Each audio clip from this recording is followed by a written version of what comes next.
Dernier orateur.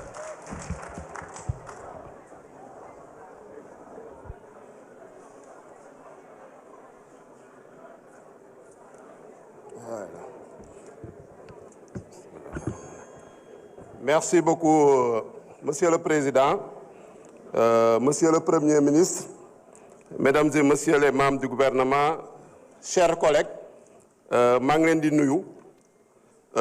Monsieur le Premier ministre, maa ngi lay gërëm di la sant au nom de toute la représentation nationale pour respect bu nga jox suñu règlement intérieur. Parce que article 104 règlement intérieur bi moo wax ñett weer yu ne Premier ministre ak gouvernement bi war na fi ñëw pour question d'actualité au gouvernement. ñun suñu assemblée nationale bi daf nañ 15 mois ñoo ngi fi ñëw nga fi bii mooy 4e fois bi nga fiy ñëw donc loolu di wane respect bu nga jox assemblée bi respect bu nga jox suñu règlement intérieur ak respect bu nga jox peuple sénégalais parce que wax nga ko exercice de vérité la exercice de responsabilité la ak exercice de redevabilité te yaa ngi koy def ba mu mot sëkk donc ñu la siy gërëm di la sant suñu ñëwee sur le fond effectivement wax nga ko opposition bi dafa dëgër fit rek nappaate nañuy def waaye amuñu fi dara luñ fiy wax parce que soo déggee koo xam ne nekkoon na fi premier vice-président assemblée nationale daf na fi ñeent mandat. Attendez. nekk na fi président de la commission des lois. Honorable posez le temps bi. non déglu ma nu ko neex lay poser question bàyyi nit ñi liggéey. nga bàyyi arrêtez quand même.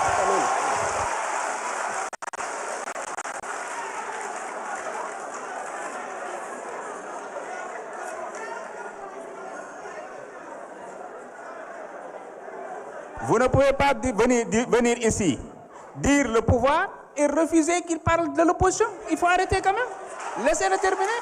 On est en démocratie. Donc, dama ne nañu bàyyi caaxaan nañu bàyyi tappale nañu bàyyi naxante bi munoo fee nekk nga def fi xawma ñeent mandat fii assemblée nationale nekk fi premier vice-président nekk fi président de la commission des lois nekk fi président du groupe parlementaire ñu indi fi ñaata yoon ay proposition de loi pour xeex mbirum góor jigéen chaque fois nga dem bureau ba bloqué ko rejeté ko ngay ñëw fii di naan ay criminalisation durcissement mais nañu bàyyi caaxaan bi xanaa da ngeen foog ne sénégalais yi dañoo naax wala dañoo amnésique il faut qu'on respecte quand même les sénégalais un minimum. beneen bi sama naataango président de groupe ñëw na fi naan la violence inouïe ba pare moom moo fi ñëwoon porter loi d'amnistie ba nga xam ne ci ay événements diggante 2021 ak 2024 rey nañ fi plus de 80 personnes blessé fi des milliers de personnes emprisonné des milliers de personnes ngay ñëw naan ay violence inouïe mais quand même il faut pas qu'on soit amnésique il faut qu'on respecte le Sénégalais il faut qu'on respecte la représentation nationale sénégalais yi fàttewuñu monsieur le premier ministre lu ñu la bëgg a wax bu mu fi ñëwee daf nga déclaration faut pas excusez-moi. C'est une stratégie pour parasiter la prise de parole. Faut pas réagir. Laissez-moi gérer. Laissez-nous continuer. On a quand même l'habitude face à ces petits opposants-là. Ils ne nous inquiètent pas. Laissez-nous continuer. Donc, ce que je veux dire, monsieur le Premier ministre, ñëw nga fi présenter déclaration de politique générale. ñëpp gis nañu sa déclaration de politique générale lu nga fi wax par rapport ak ambition bu nga am. Par rapport ak rupture bu nga fi bëgg a indi par rapport ak le plan de redressement économique et social gis nañ ni par rapport aux résultats yu ngeen fi présenté yéen a nga ci yoon bi ñoo ngi leen di encourager ñoo ngi leen di féliciter en tout cas le groupe parlementaire Pastef les Patriotes est derrière vous et va vous accompagner pour l'atteinte de vos objectifs. Tey les résultats sont tangibles sur tous les plans baisse des prix.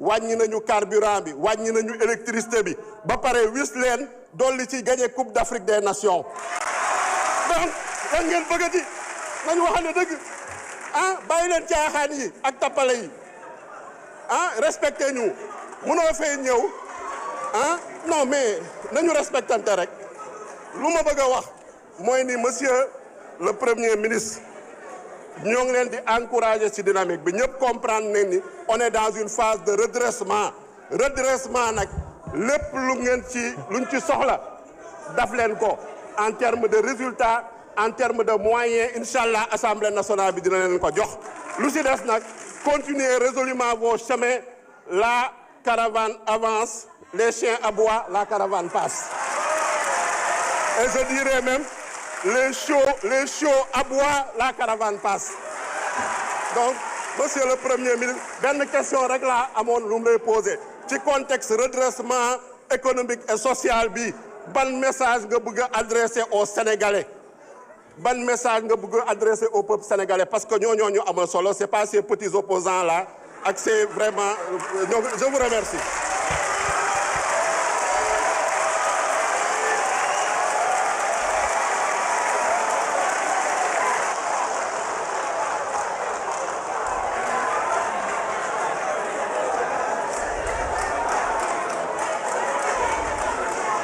Merci beaucoup. Merci beaucoup.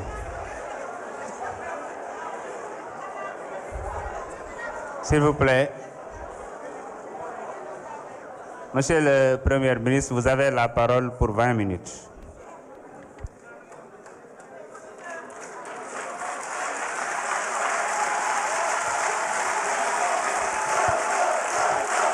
Merci. S'il vous plaît, s'il vous plaît. S'il vous plaît, s'il vous plaît. Merci, Monsieur le Président de l'Assemblée nationale. Vous me permettrez, comme j'ai 20 minutes, je ne pense pas que je vais épuiser les 20 minutes, mais je vais terminer sur les réponses que j'étais en train d'apporter lorsque le temps précédent s'était écoulé, relativement toujours à la campagne agricole. Parce que souvent, une certaine opposition essaie de se greffer à toutes les causes pour en faire des causes politiciennes. Aujourd'hui, tantôt c'est les étudiants ou c'est le monde rural. Je me suis rendu effectivement dans le monde rural en tant que Premier ministre. Je ne pense pas que sous vos régimes, les premiers ministres l'auraient fait. J'ai pris contact directement avec le monde paysan, que je connais très bien. Je me suis solidarisé et je me suis expliqué. Nous avons hérité d'un pays qui est ce qu'il est, mais des efforts substantiels ont été faits. li ci gën a gàtt rek mooy tey boo demee ci kaw gi amul fenn fooy dem ba ñu joytu ci wàllu jiw bi wala engrais gi. Donc, et ça nous a valu quoi? Une production record de 900 000 tonnes. Parce que su ñuy wax affaire commercialisation aussi nañ ko rapporter ak masse bi nga xam ne moom la ñu produire cette année, qui est une production